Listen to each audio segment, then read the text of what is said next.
Hello, my cutie potatoes. Welcome to the class, and I hope I'm audible and visible to all of you. Let's just get started with the class. I hope I'm audible and visible. Let's see. Yes. Hello, everyone. Hello, Shreya. Hello, Nirmay. Hello, Supriya. Good afternoon, everyone.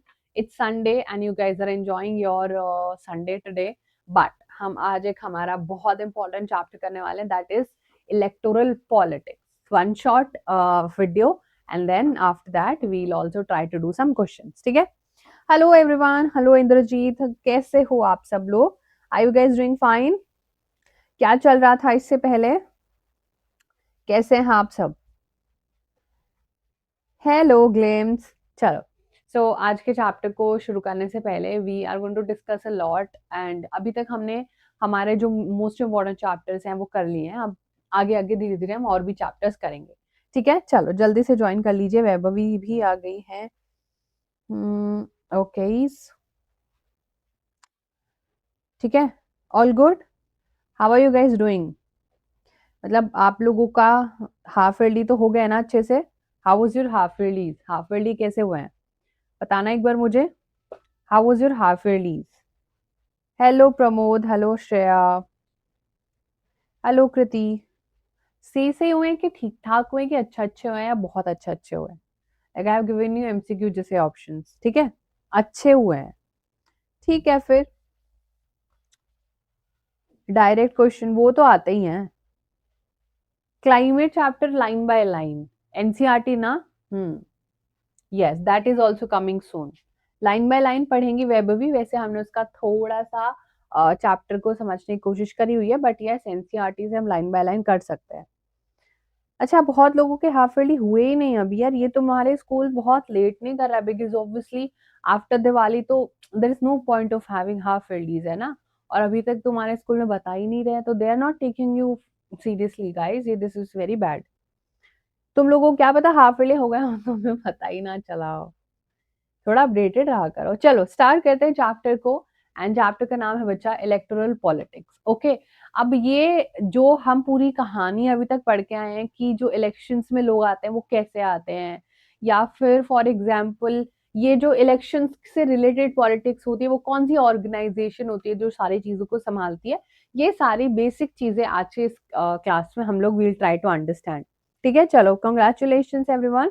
ना सबसे पहले देखो कौन कौन सी चीजें हैं जो हम आज इस टॉपिक पे या फिर इस पूरी क्लास में पढ़ने वाले हैं, and that is there in front of you. सबसे पहले तो हमारे पास इलेक्शन की क्या इंपॉर्टेंस होती है, ये पॉलिटिकल कंपटीशन क्या होता है, स्टेजेस क्या होती है इंडिया में, हाँ एक डेमोक्रेटिक इलेक्शन कैसा होता है, और चैलेंजेस टू डेमोक्रेटिक इलेक्शन क्या है।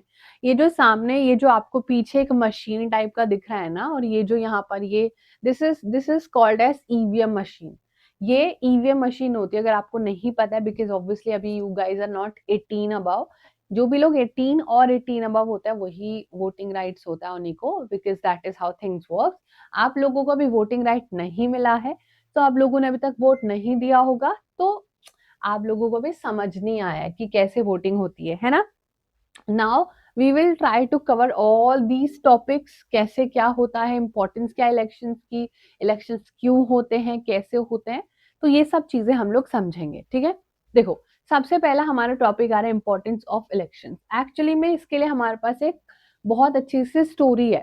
ठीक है, एक बहुत ही अच्छी सी स्टोरी है, और वो है 1987 में एक हरियाणा के स्टेट इलेक्शन होता है जहां पर उससे पहले सिर्फ और सिर्फ कांग्रेस पार्टी जीतती थी। ठीक है, थोड़ा पुरानी स्टोरी है। 1987 यहाँ पर एक पार्टी थी, लोकदल पार्टी, पॉलिटिकल पार्टी जो होती हैं जो इलेक्शन लड़ती हैं, like a group of people. ठीक है, ये बोलते हैं कि जब अगर हम बाय एनी चांस हम लोग पावर में आएंगे ना, तो हम तुम्हारे लोन माफ कर देंगे, हम तुम्हारे अकाउंट में पैसे डाल देंगे। और धीरे धीरे बच्चा ये जीत भी जाते हैं, और हरियाणा के चीफ मिनिस्टर जो बनते हैं वो लोकदल पार्टी से बनते हैं, और यहाँ पर फिर दोबारा से 1991 में इलेक्शन होता है और फिर से लोकदल हार जाती है। सो इस पूरी स्टोरी से आपको क्या समझ आया बताओ? इस पूरी स्टोरी से आपको क्या समझ आया? Yes, this is called add EVM which is the electronic voting machine. आज के जमाने में होती है ये, यस। पहले के जमाने में बैलेट्स होते थे, एंड वो बहुत कॉम्प्लिकेटेड प्रोसीजर होता था।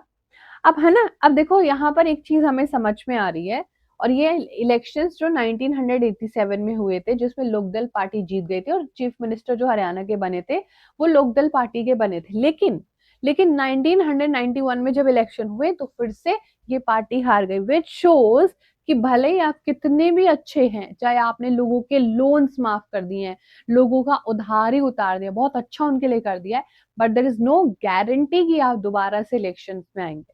सो इलेक्शंस एक ऐसी चीज है जिसका कुछ अता पता नहीं है, जिसमें आप बहुत सारी चीजें प्रॉमिस करते हो, वो डिलीवर कर पा रहे हो तो वेल एंड गुड, और नहीं भी कर पा रहे हो तो हारोगे, और अगर कर भी पा रहे हो तो मे भी हार सकते हो। सो काफी ज्यादा डाइसी होता है इलेक्शन वाला पूरा सिस्टम, ठीक है। अब ये केस स्टडी क्या बता रही है हम लोगों को, देख लो ध्यान से सुन लो। The people were actually unhappy with the existing government, मतलब कांग्रेस से खुश नहीं थे, और जो देवीलाल थे ही was from the Lok Dal party. Devi Lal के प्रॉमिस लोगों को बहुत अच्छे लगने लग गए थे, विच अपेरेंटली मीन्स कि वो लोगों के लोन माफ करेंगे, उनके लिए बहुत अच्छी अच्छी चीजें करेंगे, और लोगों को बहुत पसंद आ रहा था। सो जैसे इलेक्शन हुए, लोगों ने बहुत बहुत ज्यादा मात्रा में आपके लोक दल को और उसके अलाइज को काफी ज्यादा वोट दिया और उनको जिता दिया। सिंपल सी बात है। लोकदल और उसके पार्टनर्स को बच्चा जो हरियाणा में 90 सीट्स है उसमें से 76 सीट्स मिल गई। ओके, जो हरियाणा में 90 सीट्स हैं, 90 सीट्स क्या होती हैं, यही जिस पर मेंबर ऑफ लेजिस्लेटिव असेंबली आएंगे, ठीक है, मेंबर ऑफ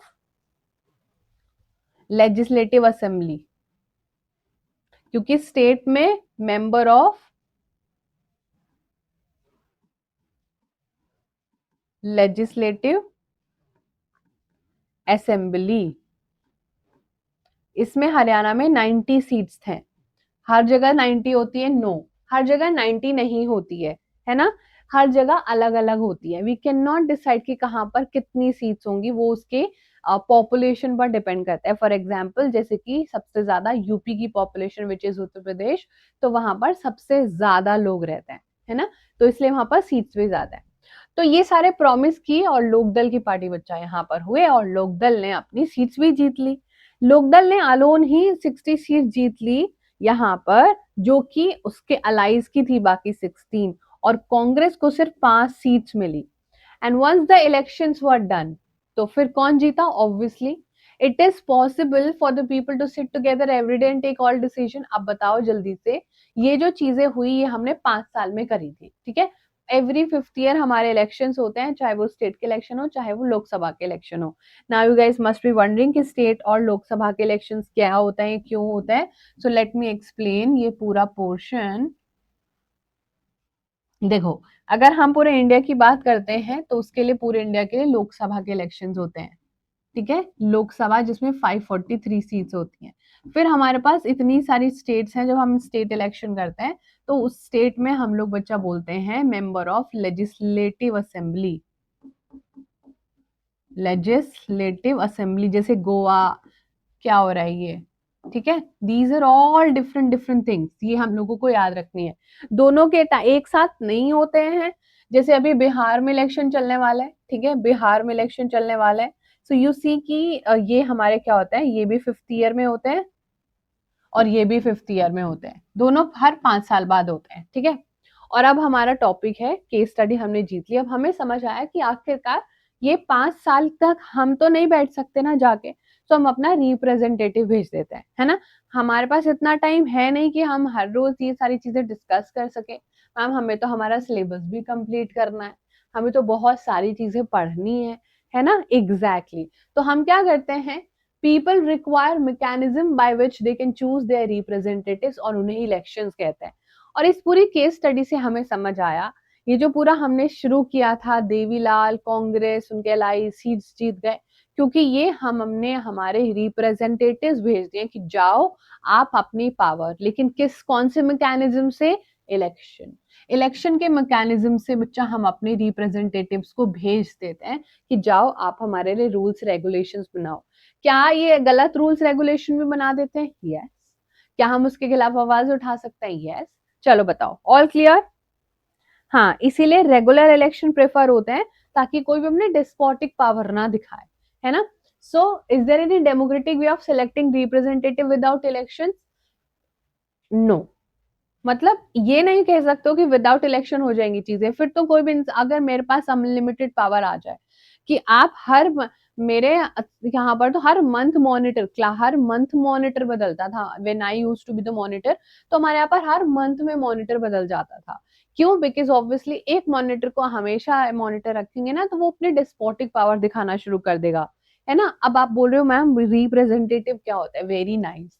नाउ हमारे इंडिया में सबसे ज्यादा लोग रहते हैं, राइट। हमारे इंडिया में क्या है? इंडिया इज द वर्ल्ड की नंबर 1 पॉपुलेशन। हम नंबर 1 पर आते हैं, ठीक है, ध्यान से सुनो। एंड जस्ट इमेजिन कि इंडिया के इस पोर्शन में यहाँ पर 5 लाख लोग रहते हैं। कितने लोग रहते हैं बच्चा? 5 लाख लोग रहते हैं। सिंपल सी बात है, 5 लाख लोग रहते हैं। क्या मैं 5 लाख लोगों के हाथ में पावर दे सकती हूँ? नहीं दे सकते हो ना। क्या मैं पूरे के पूरे लोगों के डिस्कशन कर सकते हैं? नहीं कर सकते ना, इम्पॉसिबल है। कब तक? आप इतना तो डिले हो जाएगा। तो हम क्या करते हैं, इनमें से जो लोग इंटरेस्टेड होते हैं वो पॉलिटिक्स ज्वाइन कर लेते हैं। सिंपल सी बात है। आप तो पॉलिटिक्स नहीं ज्वाइन करने वाले हो, मैं नहीं करने वाली हूँ, आने वाले टाइम में मे बी विल सी क्या होता है। लेकिन कोई लोग पॉलिटिक्स ज्वाइन कर लेते हैं, और पॉलिटिक्स जो ज्वाइन करते हैं बच्चों, उनको क्या बोलते हैं? पॉलिटिशियंस। अब ये पॉलिटिशियन सोसाइटी का भला चाहता है। हमने बोला जब तुम भलाई चाहते हो तो एक काम करो, तुम हमारे रिप्रेजेंटेटिव बन जाओ इस एरिया के। 5 रिप्रेजेंटेटिव हम लोगों ने निकाल के बाहर रखे। रिप्रेजेंटेटिव मतलब होता है जो आपको रिप्रेजेंट कर रहा है। जैसे कि विराट कोहली इंडिया को रिप्रेजेंट करते हैं बाहर। इंडियन कैप्टन क्या है, जब टॉस होता है तो वो इंडिया को रिप्रेजेंट कर रहे होते हैं। हाँ एग्जैक्टली, प्रतिनिधित्व जो होता है। So now we have 5 representative. हमने बोला ये 5 लोग हैं। अब ये 5 लोग बैठे हुए हैं यहाँ पर, दिख रहा है तुम्हें स्क्रीन पर। और मान लो कि ज्यादातर लोगों ने बोला कि नहीं, हमें ना ग्रीन शर्ट वाला जो लड़का है वो बहुत प्रॉमिसिंग लग रहा है, हम सब इसको वोट दे रहे हैं। हम सब क्या दे रहे हैं? वोट। और वोट कौन से मैकेनिज्म से देते हैं? इलेक्शन। इलेक्शन में जाके हम लोग वोट देते हैं, ठीक है, सिंपल सी बात है। और फिर अगर मान लो इसको 500 वोट्स मिल गए, ठीक है, इसको मिले 10 वोट्स, यहाँ पर इसको मिले 80 वोट्स, यहाँ पर इसको मिल गए 50 वोट्स, एंड इसको मिल गए 20, तो क्लियर विनर हमें नजर आ रहा है। Now what he will do, he will be elected. अब ये क्या इलेक्ट हुए हैं वो तो अलग बात है। अब इलेक्ट हुए हैं, एमएलए इलेक्ट हुए हैं, या फिर ये एमपी इलेक्ट हुए हैं। अभी अपनी पावर दिखाएंगे, अच्छी अच्छी चीजें करेंगे, कोई मिनिस्ट्री इनको मिलेगी, and hence he will start working for ourselves. अभी रोड्स बनाएंगे, एजुकेशन अच्छी करेंगे, सारी चीजें करेंगे। सारी चीजें हम तो नहीं कर रहे हैं ना, ना हम रोड्स बना रहे हैं, ना हम जंगल को बचा रहे हैं। आया समझ में? अब बोलो, अब आया समझ में गोपीनाथ बच्चा? सो that was the main part, जो सबसे ज्यादा मेन पार्ट था। Now how do people exercise their choice? अब इस पिक्चर को देखो एक बार, समझ आ रहा है क्या हो रहा है? Please try to understand this picture once, and you see कि एक छुपा के, you know, it's not visible कि क्या हो रहा है या किस भी क्या है। जल्दी से बताओ, इतनी चीजें समझ आई? आया है कुछ आप लोगों को समझ में कि यहाँ पर क्या हो रहा है इस पिक्चर में? राइट, है ना। हाँ सिंपल सी बात है, लोग एक डोर से आ रहे हैं, and you also see a policeman over here, वो प्रोटेक्शन कर रहे हैं।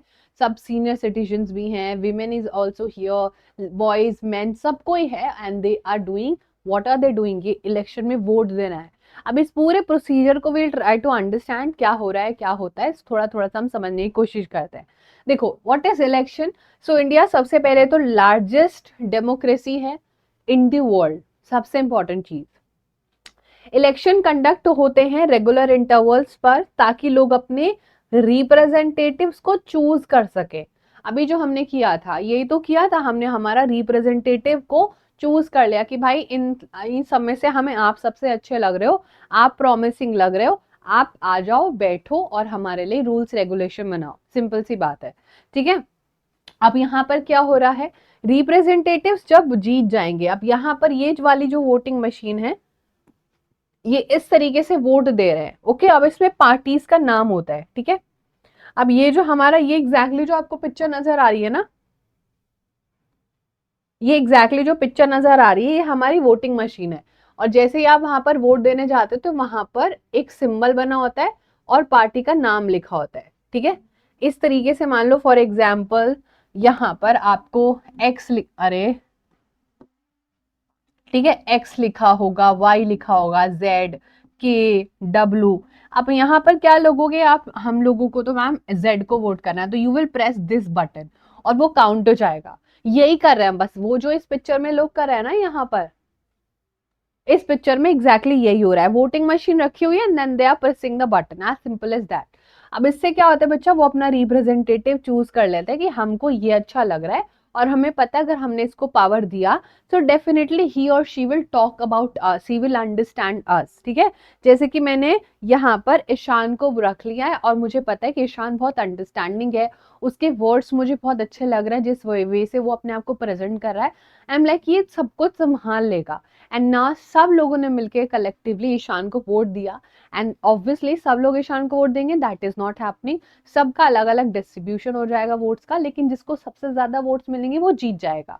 और मैम ऐसा भी हो सकता है कि सबको एक साथ इक्वल वोट नहीं मिलेंगे, तो क्या होगा, तो फिर अलायंस बनाना पड़ेगा, तो फिर कोलिएशन करना पड़ेगा। ठीक है, वो क्या होता है, we'll discuss further. Now, an election is a contest between different candidates to get people support in the form of votes. Election एक ऐसा कंटेस्ट होता है जहां पर डिफरेंट कैंडिडेट्स खड़े हुए हैं, ये सारे लोग आपस में आपको बोल रहे हैं कि मैं अच्छा हूं, मैं अच्छी हूं, बट हमें ग्रीन का बहुत अच्छा प्रॉमिसिंग लग रहा है तो हमने उसको चूज कर लिया। ऐसा नहीं है ना बच्चा कि सबने इसी को वोट दिया, 50 80 50 20 10 इन लोगों ने भी वोट दिया, लेकिन जीता कौन, द ग्रीन वन, जो जो खड़े हुए हैं ग्रीन शर्ट में। बस वो एग्जाम्पल की तरह आपको समझना है। ओके चलो, यहां तक किसी को कोई दिक्कत परेशानी? हाँ एग्जैक्टली, बीजेपी, कांग्रेस, आम आदमी पार्टी, बहुजन समाज पार्टी, है ना, all India national Congress, all India Trinamool Congress, बहुत सारी पार्टी है, CPI, communist party of India. ऐसे कुछ स्टेट में होती है पार्टीज जो सिर्फ स्टेट में होती है, और कुछ पार्टी जो पूरे इंडिया में होती है, फॉर एग्जाम्पल बीजेपी, कांग्रेस, ये नेशनल पार्टीज है। ये क्लास 10th का थोड़ा कंसेप्ट है, अभी रहने दो। ठीक है, इतनी चीजें आप लोगों को समझ आई तो बोलो, आया समझ में? वेरी नाइस, बहुत अच्छा। चलो, now we have importance of election. Importance क्या है इलेक्शन की, मैम हम लोग क्यों करते हैं इलेक्शन? अरे हमारे दिमाग में थोड़ी कमी है, हमें चाहिए भाई इलेक्शन, अदरवाइज कोई आएगा और पैसे सब कुछ ले जाएगा चुरा के, करप्शन कर देगा और कुछ डेवलपमेंट नहीं करेगा, तो हम क्या करेंगे, उसके रखेंगे पावर में? नहीं ना, उसको हम चेंज करेंगे, सारी चीजें बेटर होंगी, डेवलपमेंट होगी, देश ग्रो करेगा। ये सब कुछ पॉसिबल होता है इलेक्शन से। लेकिन हमें क्या क्या, लॉ कौन बनाता है, गवर्नमेंट कौन फॉर्म करता है, और इसके गाइडिंग पॉलिसीज क्या होता है इलेक्शन कमीशन के, आ जाओ। देखो इंपॉर्टेंस है कि इलेक्शन रिप्रेजेंट करता है will of people in a very democratic manner. ठीक है, जो इलेक्शन होता है ना, जो लोगों की सोच है, लोग क्या चाहते हैं, लोग अच्छी गवर्नमेंट चाहते हैं, लोग डेवलपमेंट चाहते हैं, लोग जॉब्स चाहते हैं, वो सब कुछ जो लोग चाहते हैं उसी को ही यहाँ पर रिप्रेजेंट करते हैं इलेक्शन। इलेक्शन ही नहीं होंगे तो लोगों के चाहने से क्या हो रहा है, चाहते रहे लोग के डेवलपमेंट हो रहा है। जो इलेक्शन है ही नहीं, कोई पावर में नहीं, तो कौन डेवलपमेंट करे, हमने कोई रिप्रेजेंटेटिव भेजा ही नहीं। जब हमने बाजार में किसी कुछ लेने भेजा ही नहीं, तो बाजार से लेके कैसे आएगा? सिंपल सा लॉजिक है। नाउ ये सिटीजन को अलाउ करता है कि वो अपनी पार्टी चुने, किसकी पॉलिसी उनको समझ आ रही है, किसकी पॉलिसी वो चाहते हैं देश में बनाई जाए। फॉर एग्जाम्पल आपको पता है राहुल गांधी जी कुछ बोलते हैं, नरेंद्र मोदी जी कुछ बोलते हैं, या on the other hand Kejriwal कुछ बोलते हैं, हमें किसकी पॉलिसी समझ आ रही है, बस वही जीत जाएगा, एज सिंपल एज दैट, है ना, जिसकी पॉलिसी हमें समझ आएंगी। और इससे क्या होता है, it enable citizen to exercise control over the government. और इलेक्शन में कौन वोट देने जा रहा है, लोग, तो लोग ही डिसाइड करते हैं कि गवर्नमेंट किसकी बनेगी। सिंपल सी बात है, हमें इंडिविजुअल नहीं पता होता है कि किसकी गवर्नमेंट बनेगी, बट कलेक्टिवली तो लोगों ने वोट दे के किसी पर्टिकुलर पार्टी को जिताया ना, एग्जैक्टली। चलो, अब इलेक्शंस को क्या डेमोक्रेटिक बनाते हैं, क्या हमारे इलेक्शन डेमोक्रेटिक है, ये कैसे पता चलेगा, ये क्वेश्चन बहुत इंपॉर्टेंट है। ओके,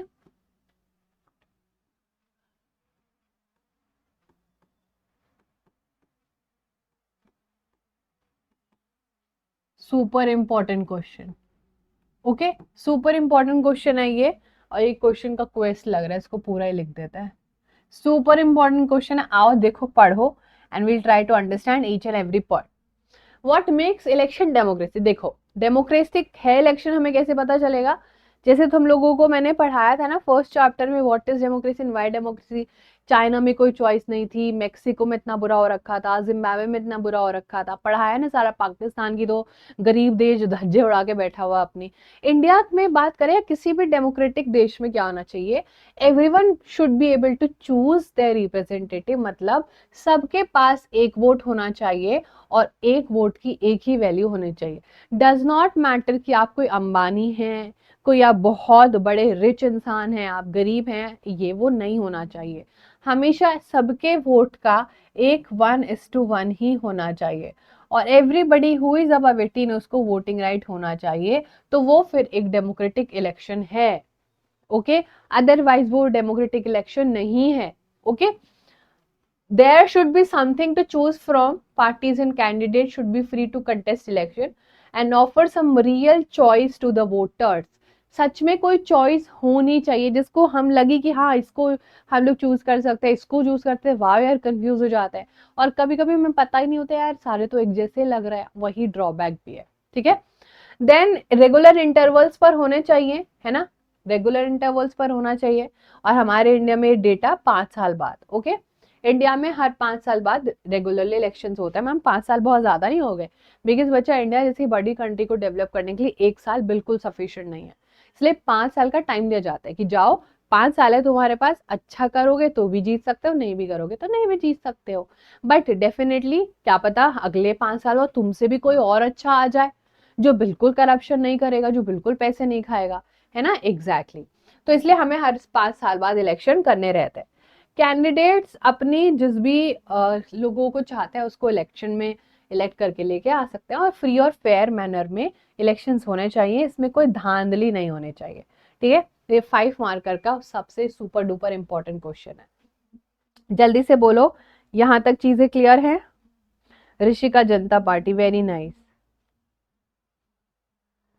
हाँ जी बच्चा, 5 साल बाद याद रखना।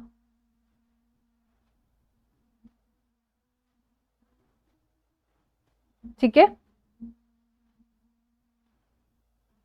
मतलब 5 साल का डेटा ऐसे माना जाता है कि 5 साल इज ओके, कि 5 साल में आप अच्छा कर सकते हो। 5 साल में इंसान क्लास 7th से 12th में आ सकता है, like 7th 8th 9th 10th 11th में। तो काफी बड़ी जर्नी होती है 5 साल। अब 5 साल में भी आप अच्छा नहीं कर पा रहे हो तो फिर बड़ी दिक्कत है ना। तो एवरी 5th ईयर इंडिया में इलेक्शंस होते हैं, एक साथ नहीं होते हैं। इलेक्शंस अलग अलग फेजेस में होते हैं, पहले फेज 1 फेज 2 फेज 3, ताकि पूरे इंडिया में एक साथ इलेक्शन नहीं होता है। ओके, अलग अलग फेजेस में होता है। चलो अब हम बात करते हैं political competition, demerits and merits. अब ये लोग आपस में ना, क्योंकि इतनी पावर होती है, इलेक्शंस जीतने के बाद कोई क्या बनता है, मिनिस्टर बनता है या कोई मिनिस्ट्री उनको मिलती है, वो एमएलए बनते हैं, एमपी मिलते हैं, तो उनके पास बहुत ज्यादा पावर होती है। तो बहुत बार इस पावर का लोग फायदा भी उठाते हैं और बहुत बार इसका जो है फायदा नहीं भी उठाता है। चलो अब इसी को पढ़ते हैं।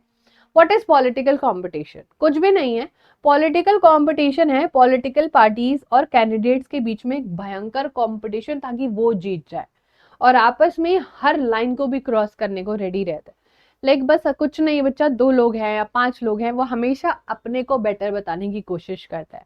यानी हमने न्यूज में बहुत बार देखा होता है ना, न्यूज में हमने बहुत बार देखा होता है कि every time they are trying to tell कि हम बेटर हैं, हम ज्यादा बढ़िया हैं, हम बहुत बढ़िया करेंगे।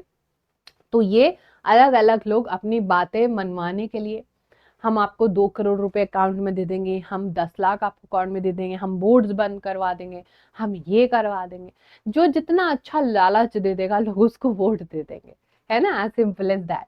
Now you see political competition के demerits, again very important question. ठीक है,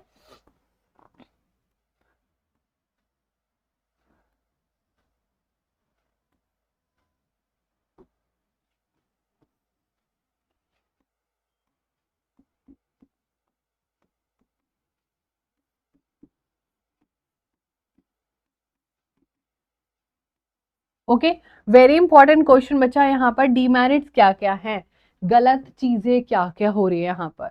सबसे पहले तो फैक्शनलिज्म हो जाता है ना। What is factionalism? लोग आपस में बट जाते हैं, बिकॉज अब आप लोगों को अलग अलग चीजें, आपको चॉकलेट पसंद है, आपको मोमोज पसंद है, आपको नूडल्स पसंद है, लोग अलग अलग फैक्शंस में डिवाइड हो गए। अब ये तो फूड चॉइसेस से आपने डिवाइड किया, किसी भी चीज से, रिलीजन के बेसिस पर, कास्ट के बेसिस पर बहुत ज्यादा फैक्शनलिज्म हमारे इंडिया में हम लोगों को पॉलिटिशियन बांट देते हैं। क्रिएट सेंस ऑफ डिसयूनिटी, हमारे बीच में एक यूनिटी खत्म हो जाती है, हम लड़ने लगते हैं कि मतलब आप लोग न्यूज में देखते होंगे, आई एम नॉट श्योर कि अभी कभी आपने देखा हो कि कितना बुरी तरीके से they are just trying to demean each other. हर बार ये एक दूसरे को नीचा दिखाने के लिए गलत गलत वर्ड्स यूज करते हैं, हम बेटर है, ये बेटर है, फलाने ने ये बोल दिया, वो बोल दिया, तुम देखो कैसे नेता को। एग्जैक्टली डिसयूनिटी क्रिएट करता है, दंगे करते हैं, लड़ाई झगड़े होते हैं। ओके, यहाँ पर बच्चा लेवलिंग ऑफ बेसलेस एलिगेशन, जो कुछ चीजें एग्जिस्ट ही नहीं करती है, उन चीजों को तुमने ये करा था, जैसे तुमने कभी न्यूज में देखा हो कि तुम्हें पता है कि इस फलाने पॉलिटिकल पार्टी के लीडर ने ये बोल दिया, और उसको पूरा न्यूज हाईलाइट करके दिखा रही है, और उसको पूरा बैकग्राउंड म्यूजिक तड़ाना करके पूरा एकदम चटपटा बना के दिखा रही है ना बच्चा। So this is something that is there. Then we have dirty tricks use करते हैं इलेक्शन जीतने के लिए, पैसा दे के वोट खरीद लेना, गरीबों को वोट बैंक कहना, किधर लग जाओ लाइन में, 500 रुपए मिलेंगे डेली के, क्योंकि इनके पास तो बहुत पैसा है, और किसी को 500 रुपए मिल जाए डेली में तो भाई गरीब तो फटाफट लाइन में लग जाएगा। उसको कुछ मतलब नहीं है कि ये इंसान आ गया तो क्या हो जाएगा, देश खराब हो जाएगा, क्योंकि घटिया इंसान आएंगे तो घटिया पॉलिटिक्स होगी, घटिया पॉलिटिक्स होगी तो डेवलपमेंट तो अच्छा नहीं होगा। ऑब्वियसली ना, एक अच्छे टीचर की लाइफ में क्या इंपॉर्टेंस होती है वो स्टूडेंट्स को ही तो पता होती है।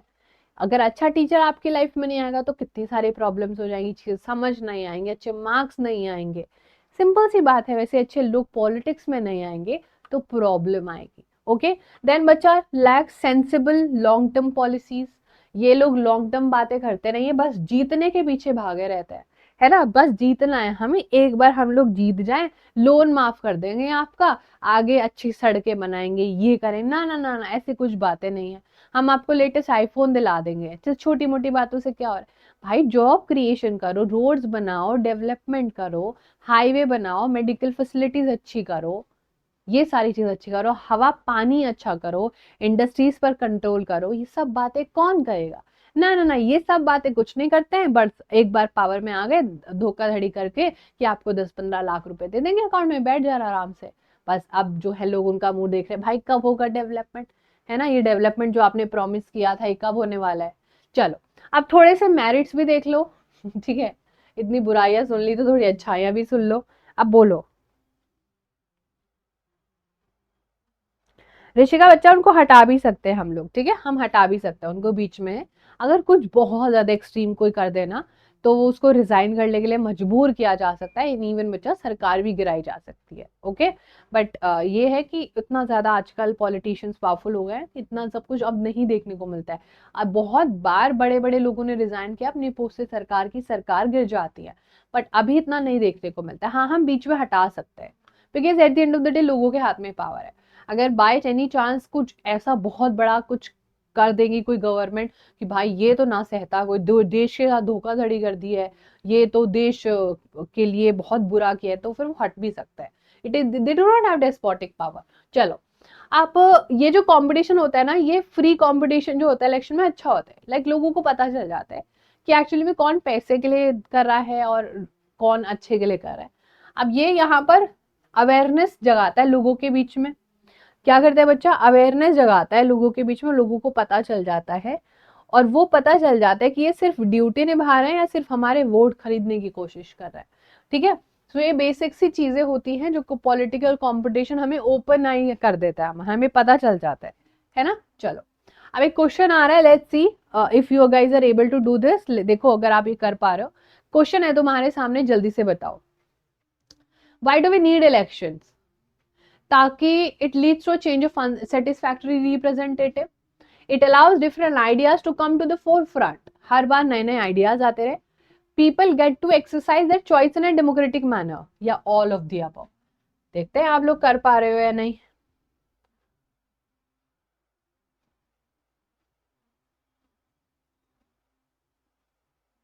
बताओ जल्दी से।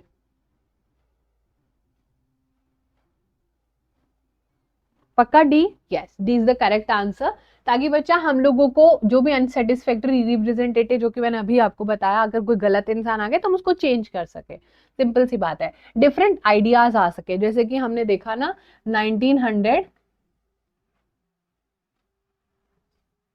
1987 में लोकदल पार्टी जीत गई थी हरियाणा में, है ना, बट फिर 1991 में दोबारा से कांग्रेस आ गई। अगर इतना अच्छा करा था तो दोबारा जीत जाते, नहीं, बिकॉज वो कुछ और नए आइडियाज के साथ आई होगी कांग्रेस। एंड ऑब्वियसली लोगों को अपनी चॉइस एक डेमोक्रेटिक मैनर में देखने को मिल जाती है। मे बी जब इलेक्शन हुए थे 87 में, तो बहुत सारे लोग तो एलिजिबल ही ना हो। जो लोग उस टाइम 17 ईयर्स के थे, 5 साल बाद वो लोग कितने के हो जाएंगे, 22 ईयर्स के। तो बहुत सारी चॉइसेस भी अब लोगों को मिल जाती है। ओके बच्चा, चलो, so hence we can say that this is very important. Okay चलो, नेक्स्ट अब वी हैव स्टेजेस क्या इलेक्शंस की इंडिया में। इंडिया में इलेक्शन कितने स्टेजेस में होते हैं, कैसे होता है, लेट्स ट्राई टू अंडरस्टैंड। अगर हम स्टेजेस की बात करें तो हमारे पास दो तरीके की चीजें हैं, और वो है, सबसे पहले वर्ड याद रखना, कॉन्स्टिट्यूएंसी। अभी कॉन्स्टिट्यूएंसी क्या होती है ये समझ लो प्लीज एक बार। एंड ये समझने के लिए आपको थोड़ा दिमाग तो नहीं भी लगाना पड़ेगा, और लगाना भी पड़े तो लगा लो फिर। देखो, ये हमारा इंडिया है, ठीक है, ये हमारा इमेजिनरी इंडिया है, और इंडिया में बहुत सारे एरियाज हैं, ठीक है। हमने क्या किया कि हमने इंडिया को बहुत सारे ब्लॉक्स में डिवाइड कर दिया। अब इसको नाम दे दिया, लाइक 1 2 3 4 5 6, और जब हमने टोटल काउंटिंग करी तो हमारे पास नंबर आया 543। ऐसे एक पूरा बॉक्स इंडिया में बना दिया। Now obviously I can not make 543, वो तो पूरी क्लास निकल जाएगी, तो हम नहीं समझ पाएंगे।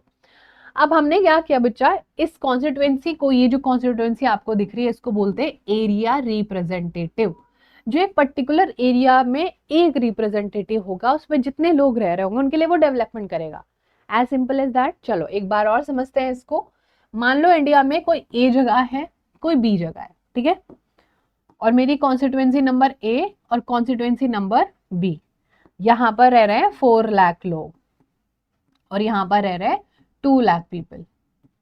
अब यहाँ पर मान लो 5 लोगों में इलेक्शन हुआ तो एक जीत गया, तो ये एक इंसान इन 2 लाख लोगों का ख्याल रखेगा।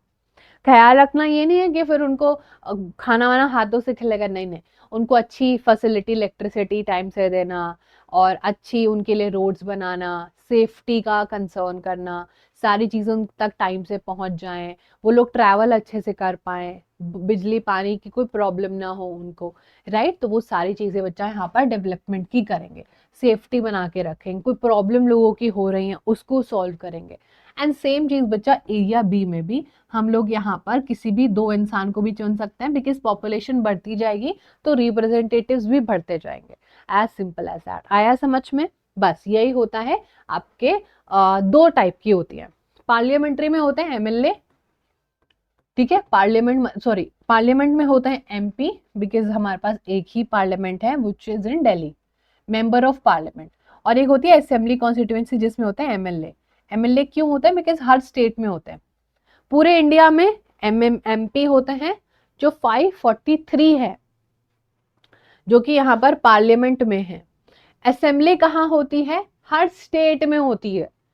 राजस्थान में होती है, उत्तर प्रदेश में होती है, हरियाणा में होती है, पंजाब, उत्तराखंड, यूपी, बिहार, झारखंड, छत्तीसगढ़, वेस्ट बंगाल, हर जगह असेंबलीज होती है। असेंबलीज को कौन लीड कर रहे होते हैं?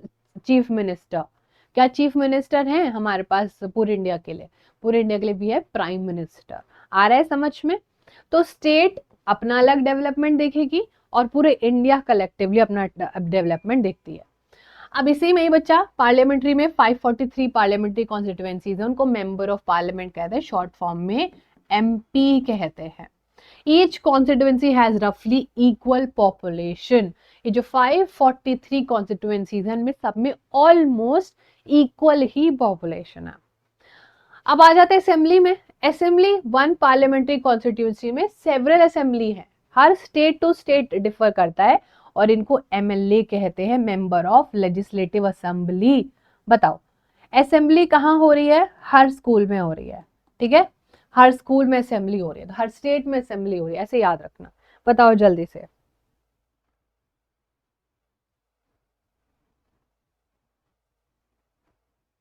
हाँ एग्जैक्टली अवनी बच्चा, any time any time. But उसके लिए एक या दो इंसान चेंज नहीं कर सकते हैं लीडर को। मान लो कि सिर्फ एक या दो इंसान को प्रॉब्लम हो रही है कि मोदी जी अच्छे नहीं है, हम हटा। No, we need majority of the people to think so. ऐसा नहीं कि आप अकेले हटा दोगे या आपका मन कर रहा है कि अरे आज तो हम प्रधानमंत्री को हटा देंगे, चीफ मिनिस्टर को हटा देंगे। तो अलोन तो you can not do this, like there has to be majority in the class.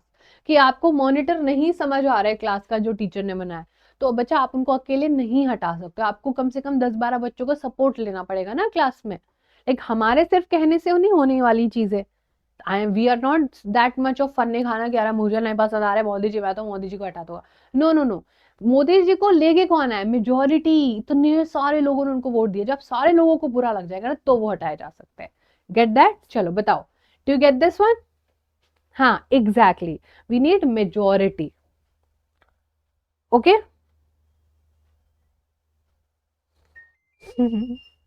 जिनको वोट देके ही, अच्छा मोदी जी के लिए कोई वोट नहीं होता है बाय द वे, ठीक है, मोदी जी के लिए कोई वोटिंग नहीं होती है कि आप जा रहे हो कि मोदी जी को वोट करने, मतलब पीएम के लिए कोई वोटिंग नहीं होती है। अब इसके वो पीछे बहुत बड़ी कहानी है, if you want me to tell you तो I can obviously tell you. जो हमारे एमपीज होता है ना, ये जो 543 एमपीज होता है, ये लोग, ये चुने जाता है लोगों के द्वारा। ये लोग चुनते हैं इनको कि जाओ। अब ये जो 543 सीट्स हैं, ये अपने में से एक रिप्रेजेंटेटिव चुन लेते हैं कि आप बन जाओ प्रधानमंत्री, जाओ आप बन जाओ, ऐसे करके यही लोग चूज करते हैं अपना। और लेटर लिख के भेज देते हैं प्रेसिडेंट जी को। प्रेसिडेंट को लिख के भेजते हैं कि हमें मोदी जी बड़े बढ़िया लग रहे हैं, इनको हम अपना नेक्स्ट प्रधानमंत्री बनाना चाहते हैं और हमारी सबकी आपस में सहमति है, we are all agreeing with this fact कि हमें मोदी जी को बनाना है। कल को कोई और भी प्राइम मिनिस्टर बन सकता है इनमें से जो जीते हुए लोग होता है। आया समझ में? बताओ जल्दी से।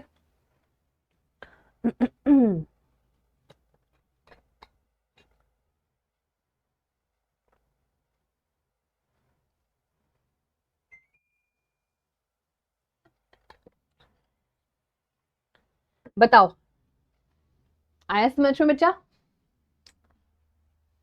विच one do you want me to repeat? Very nice.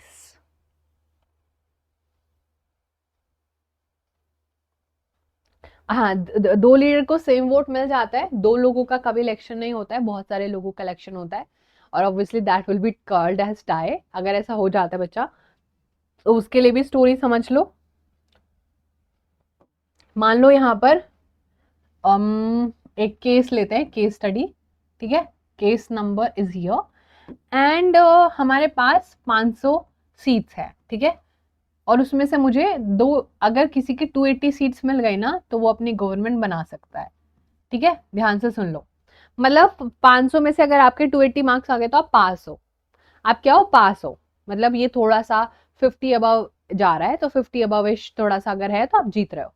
And then we had 3 people, और let's consider we had X, Y, Z और ए को मिलते हैं 80 वोट्स, जेड को मिलते हैं 70 वोट्स, और वाई को मिलते हैं 240 वोट्स, और एक्स को मिलते हैं 60 वोट्स। अब आप बोलोगे कि इसमें से तो किसी को 280 नहीं मिले, बताओ। अब आप बोलोगे ना कि किसी को तो 280 नहीं मिले मैम, अब क्या होगा? नाउ सबसे पहले वाई अपना दिमाग चलाएगा, ठीक है। अब मुझे ये बताओ, 80 plus 60 is 140 and 140 plus 70 is almost 210, 210, तो भी कुछ नहीं हो रहा है। वाई सबसे पहले दिमाग लगाएगा कि मैं एक्स को ट्राई करता हूँ अपने टीम में लेके आने का। ना एक्स को ही क्यों ट्राई करेगा? क्योंकि जेड और ए तो ज्यादा हैं, समझ रहे हो। और वो डिमांड भी ज्यादा करेंगे कि मैं तुम्हारी टीम में तभी आऊंगा, तब ऐसा करोगे वैसा करोगे। तो एक्स को रीच आउट करना इजी है क्योंकि उसके पास 60 वोट्स है, और ये दोनों कलेक्टिवली अगर एक टीम में आ जाएंगे तो ये 300 वोट हो जाएंगे। अब एक्स मानेगा या नहीं वो बात अलग है, क्योंकि अगर एक्स नहीं माना तो वो जेड को ट्राई करेंगे रीच आउट। अब वाई तो एक्स अपने हाथ से अपॉर्चुनिटी नहीं जाने देगा ना। तो यहाँ पर they will sit down together and they will discuss कि आपको 60 वोट्स मिला, हम आपको 2 सीट दे देंगे। टोटल में से हम आपको एमपी की 2 सीट्स दे देंगे, आप उन पे बैठ जाना, हमें कोई प्रॉब्लम नहीं है, बाकी हमारी होंगी। लाइक जितनी भी बाकी सीट्स होंगी वो हमारी होंगी, 543 में से आप 2 सीट्स ले लेना, बाकी हमारी हो जाएंगी। अगर ये एग्री कर लेते हैं तो बच्चा इनको क्या हो जाएगा, यस बोल देंगे। ये पैसे वैसे से भी खरीदा जाता है, वो चीज अलग है, वो ऑब्वियसली बुक्स में नहीं दी जाती है। बहुत बार इनको पैसे का लालच भी दिया जाता है कि हमारी टीम में आ जाओ, तुम्हारे मजा आएंगे, है ना, तुम्हें घुमाने लेके जाएंगे। एग्जैक्टली इक्वल वोट मिलते नहीं है बच्चा, बहुत रेयरली ऐसा होता है, एक्चुअली ऐसा नहीं हुआ है। लेकिन अगर सबको इक्वल मिल जाते हैं तो फिर वही मेजोरिटी जो भी बना लेगा। जस्ट इमेजिन कि सबको 100 वोट मिल गए हैं, ठीक है, 100 वोट मिल गए, तो अब 300 की कोलिएशन तो बनानी पड़ेगी। तो 3 लोगों की XYZ की कंप्लीटली सबकी गवर्नमेंट बनेगी, सब इक्वल पावर शेयर करेंगे, बड़ा मजा आएगा। बहुत अच्छा समझा जाता है इसको कि लो भाई सब मजे लो, सब इंजॉय करो यहाँ पर। अब आया समझ में? तो अब जो पार्टी बनेगी 300 X + Y की बनेगी। जब भी कोई रूल्स बनाने बैठेंगे तो Y की थोड़ी ज्यादा चलेगी, लेकिन X से भी चीजें पूछी जाएंगी, क्योंकि वो सरकार गिरा भी सकता है, क्योंकि बोलेगा बाय मैं जा रहा हूँ। आया समझ में? तो उसके थोड़े भाव बढ़ेंगे। चलो भाई, बहुत बढ़िया से मैंने आपको सारी चीजें समझा दी हैं। उसके बाद बच्चा इलेक्टोरल कॉन्स्टिट्यूएंसीज में हमने कुछ सीटें रिजर्व भी रखी हैं। कुछ लोगों के लिए हमने बोला कि नहीं नहीं हम इनके लिए रिजर्व रखेंगे। फॉर एग्जाम्पल हम लोगों ने शेड्यूल्ड कास्ट, शेड्यूल्ड ट्राइब और अदर बैकवर्ड क्लास OBC के लिए सीट रिजर्व रखी हैं, इवन विमेन के लिए भी, लेकिन सिर्फ और सिर्फ लोकल गवर्नमेंट में, स्टेट और आपके नेशनल गवर्नमेंट में कोई रिजर्वेशन नहीं है। हमारे पास 3 तरीके की गवर्नमेंट होती हैं, local government, state government and national government. These are 3 type of government that exist in India. National में PM, स्टेट में CM, लोकल में या तो रूलर यानी कि लोग गांव में रहते हैं या लोग शहर में रहते हैं। रूरल में ग्राम प्रधान, अर्बन में मेयर, ठीक है,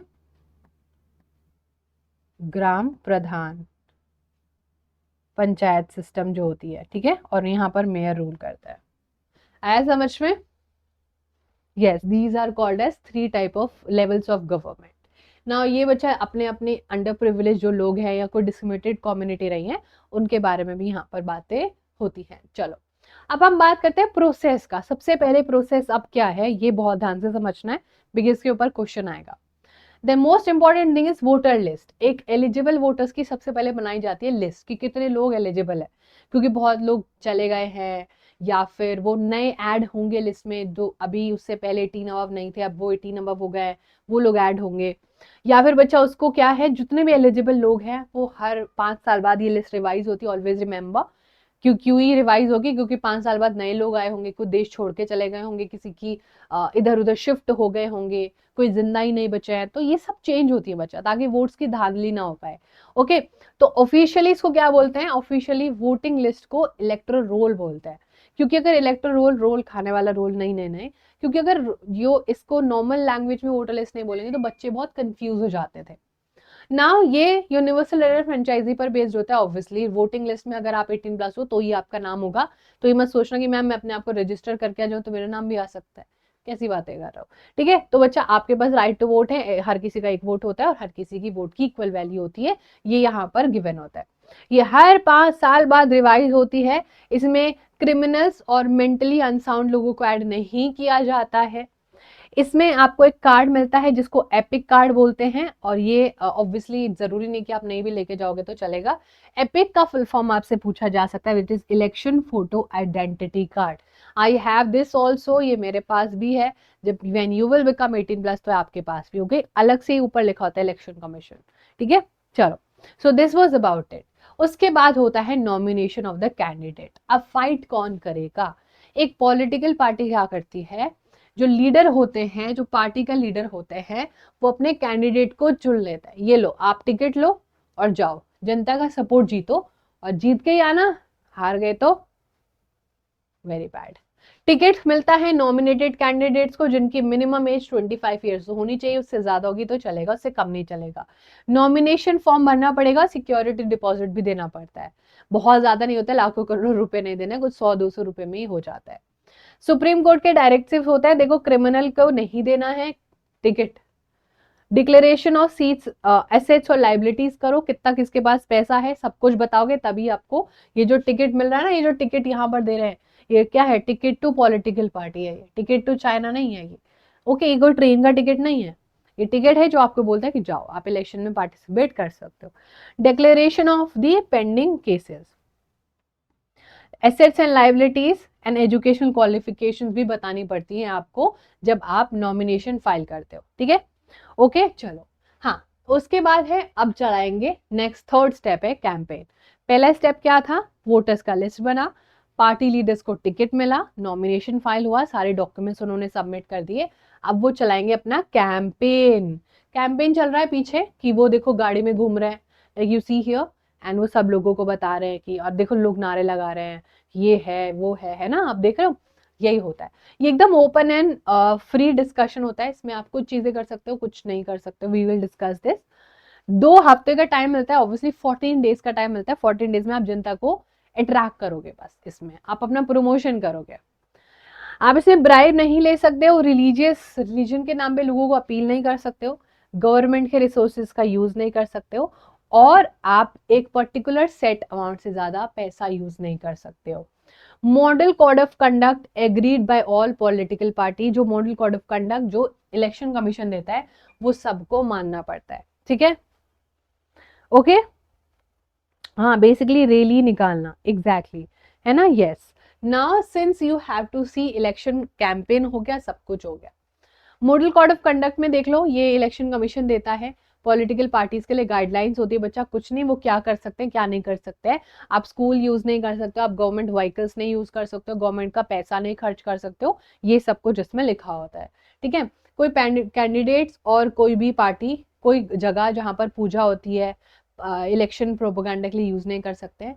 गवर्नमेंट के व्हीकल्स, गवर्नमेंट की बसेस, कार्स, एयरक्राफ्ट कुछ भी यूज नहीं कर सकते हैं। आपको जो करना है वो खुद करना है, ठीक है। सो this is the model code of conduct, जो कौन इशू करता है, ECI, election commission of India issue करता है।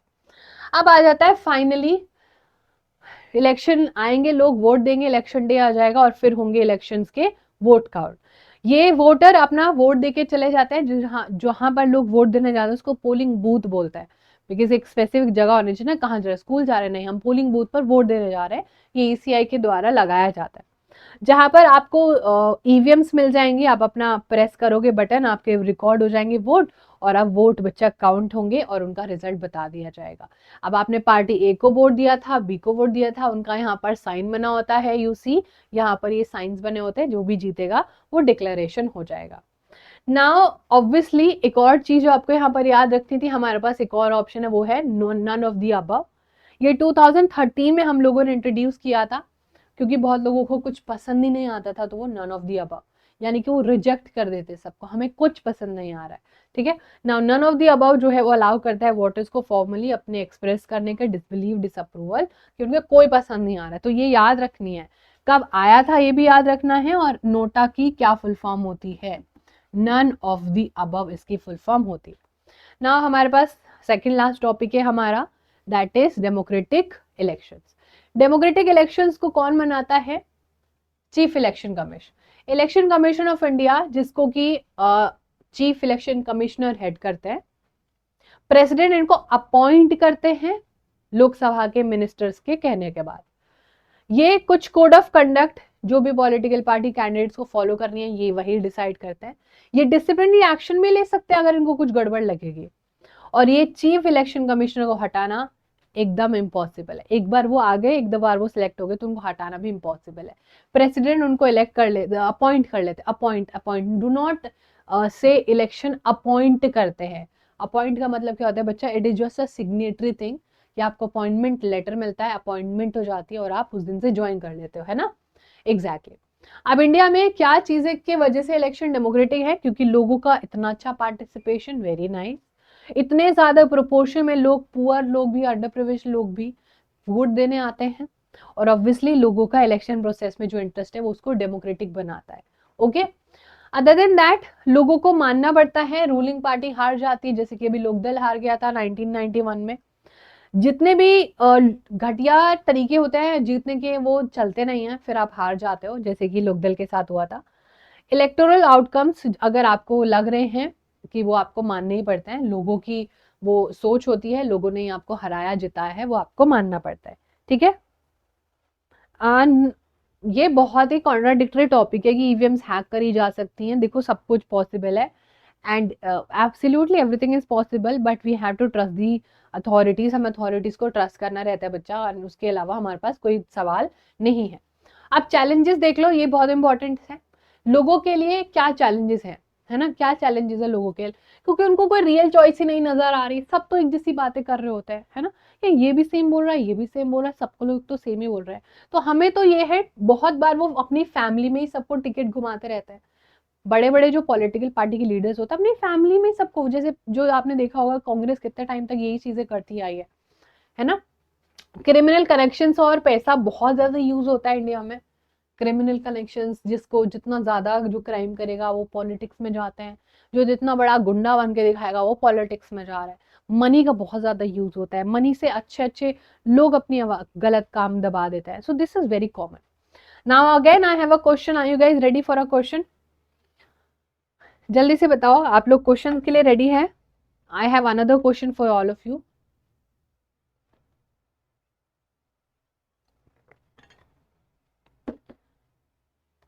क्वेश्चन दिखाऊं मैं आपको? एक और क्वेश्चन है मेरे पास, चलो लेट्स सी, करो। In India elections are democratic, dash is responsible for overlooking the fair and regular practice of elections in India.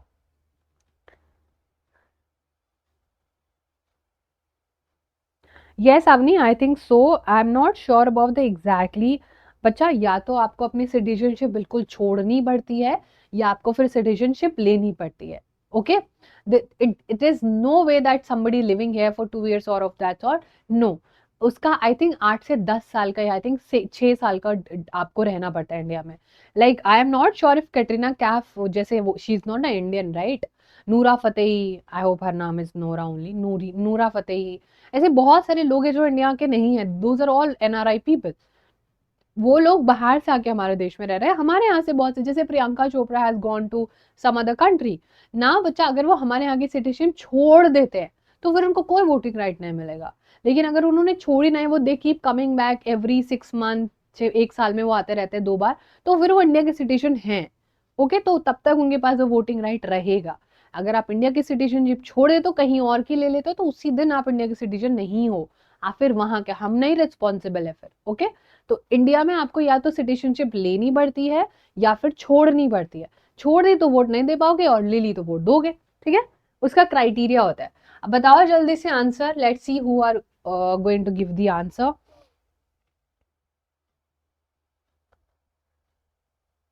Chief election commissioner बनने के लिए बच्चा आपको बहुत अच्छा एक ऑफिसर एंड टॉप ऑफिसर आपको बनना रहता है। आप पूरा एडमिनिस्ट्रेटिव में रहो तो आप बन सकते हो, एब्सोल्युटली आप बहुत अच्छा कर रहे हो सारी चीजों को लेके। सो बच्चा हमारा आंसर द इलेक्शन कमीशन, जिसको ईसीआई भी कहते हैं, right. ECI is election commission of India. इनको अपॉइंट करते हैं प्रेसिडेंट, एंड फिर ये फेयर और फ्री एंड फेयर इलेक्शंस करता है। इसमें कुछ एम्प्लॉयज नहीं होते, ऑलवेज रिमेंबर ईसीआई में कोई लोग नहीं होते हैं।